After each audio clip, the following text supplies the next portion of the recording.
Hello everyone, I usually don't make those kind of videos, but since many people asked, today I'll be showing you how to make the best AMOR Titan 1-2 punch build.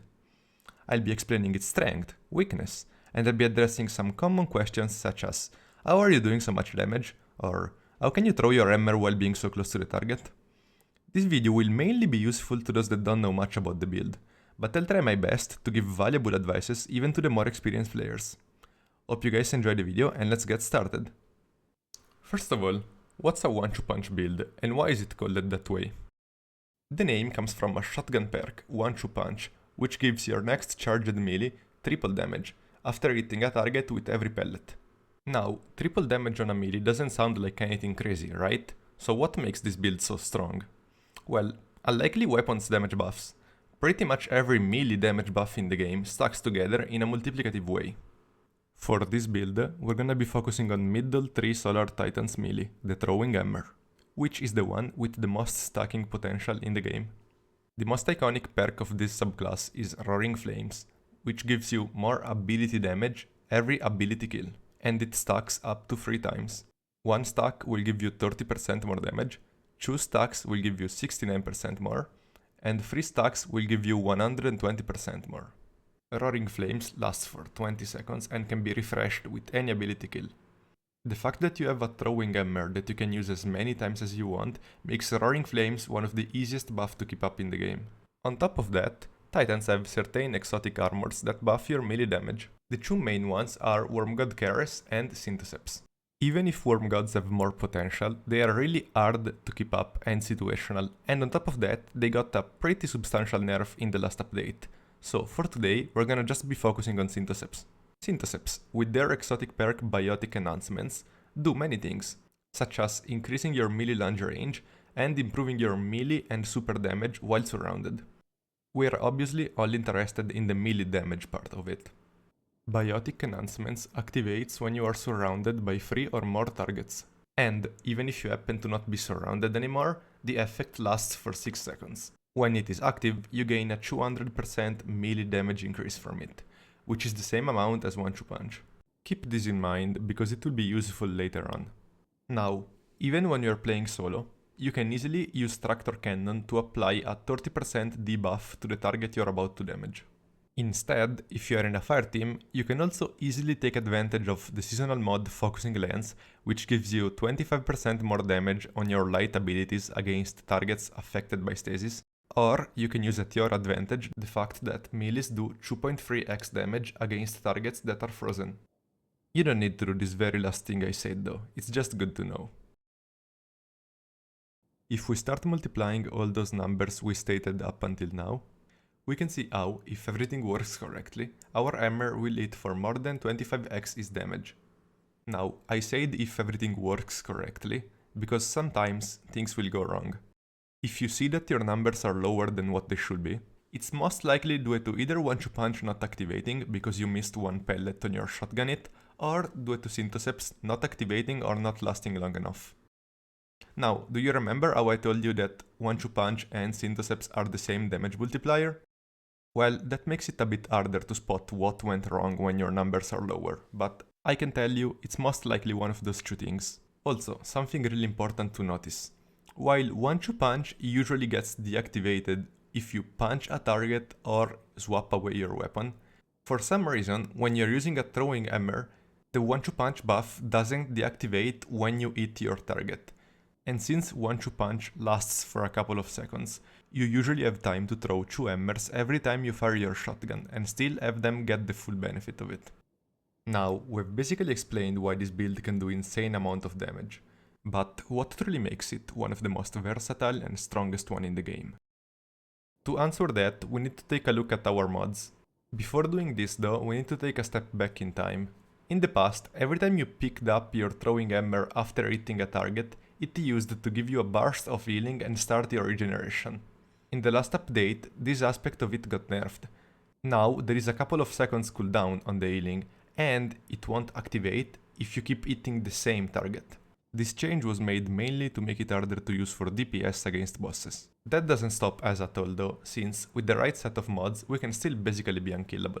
You want to be using Melee Wellmaker, which spawns an elemental well every time you get a melee kill. Keep in mind though that it has a cooldown of 2 or 3 seconds.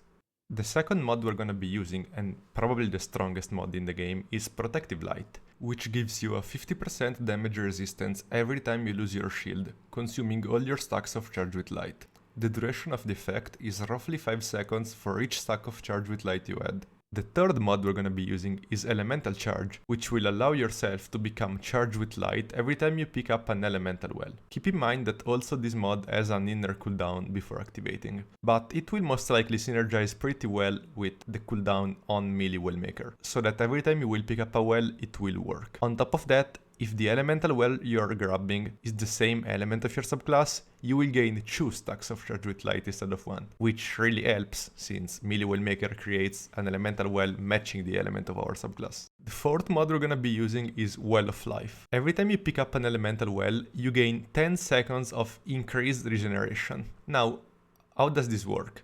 Basically, your health bar keeps regenerating at a pretty decent rate, even while you're getting shot at. It's a really strong and underrated mod, and it will keep you alive even in really rough situations together with Protective Light. Now the fifth mod slot can vary. I like to use Elemental Time Dilatation, which brings the duration of Well of Life from 10 to 13 seconds. But you can also use Supercharged, which allows you to store up to 4 stacks of Charge with Light, therefore making your Protective Light last longer. A third option could be to run Striking Light. Striking Light is a really strong mod because its secondary effect makes you take 25% less damage while you're sprinting. Unfortunately though, its primary effect spawns an Orb of Light every time you get a melee kill, consuming a stack of Charge with Light. This means that, while it will allow you to be tankier while sprinting, it will also take away some stacks of Charge with Light, therefore making your Protective Light durate less. Those were the main mods, now let's talk about some minor things. Make sure to use Shotgun Dexterity, since your Tractor Cannon and whatever weapon you are using to proc 1-2 punch are both shotguns. Also, always make sure to use the most appropriate damage resistance for the encounter you're about to be in. Regarding your weapons, make sure to have as much handling as possible on your shotgun, since that will make it easier. Also, try to have full choke on it, since it will reduce the projectile spread and make it much easier to hit your target from further away and still activate 1-2 punch correctly. One final thing, if you have slideways or auto-loading, that helps too. If for any reason, while in combat, you happen to lose your hammer, there are 2 main things you can do to get it back really quickly. The first one is to use the mod 1-2 Finisher, which you can find on Arc class items. This mod will allow yourself to get your melee back by just doing one finisher, and it will consume 1/6 of your super energy. You don't need your super energy for this build, so don't worry about that. The second thing you can do, if you happen to be unable to do a finisher, is to just quickly swap to the exotic armor Earth of the Inmost Light. As you can see, I'm only running tier 2 strength, and even then, by just placing my shield and throwing a grenade, I can get my melee back in roughly 8 seconds. That was pretty much it for the build. Just always make sure to keep your Roaring Flames up and to have Well of Life active. You can pretty much one-shot any major in the game without even the need of using 1-2 punch, and also most champions should die in 1 hammer. When you're about to approach a boss, just kill an ad with your hammer so you can refresh your Roaring Flames and get your elemental well, and then go. You should be pretty much unkillable as long as you don't get stomped into a wall. Now, let's talk about how to reliably throw your hammer from point blank range. When you are too close to a target, the game will prioritize your base melee instead of your throwing hammer. Luckily, at the start of this season, Bungie added a new option which allows us to bind our charged and uncharged melee to different keys.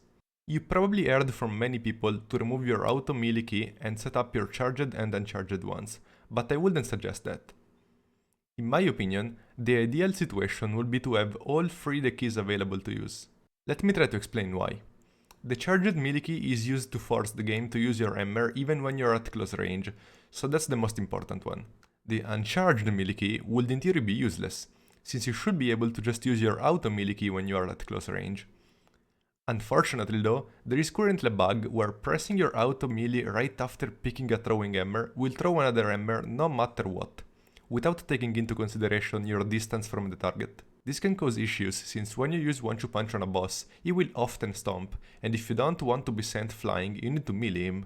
Basically, having your uncharged melee key set up is the only current way to counter stomps with this build.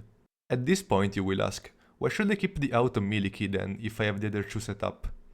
Well, that's because with many subclasses it will actually be really useful. Imagine you are playing Bubble Titan. On that subclass, each melee kill will heal you, and when your melee is charged, it will give you an overshield. You don't wanna always be looking at how much melee energy you have, so being able to press a key that will use the charged one when available is really useful.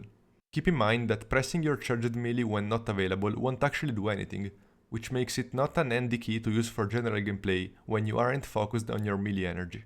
Now, if you are on mouse and keyboard, you have plenty of options to set all three your keys. On the other hand, if you play on controller, I know there are limited options, but I'll try my best to help.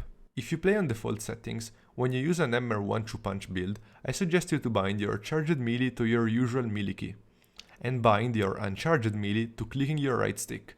This will leave you without an auto melee key, but you don't really need it with this setup, since you're always aware of whether you have your AMOR or not. On the other hand, when you aren't playing 1-2 punch, you can just go back to default settings.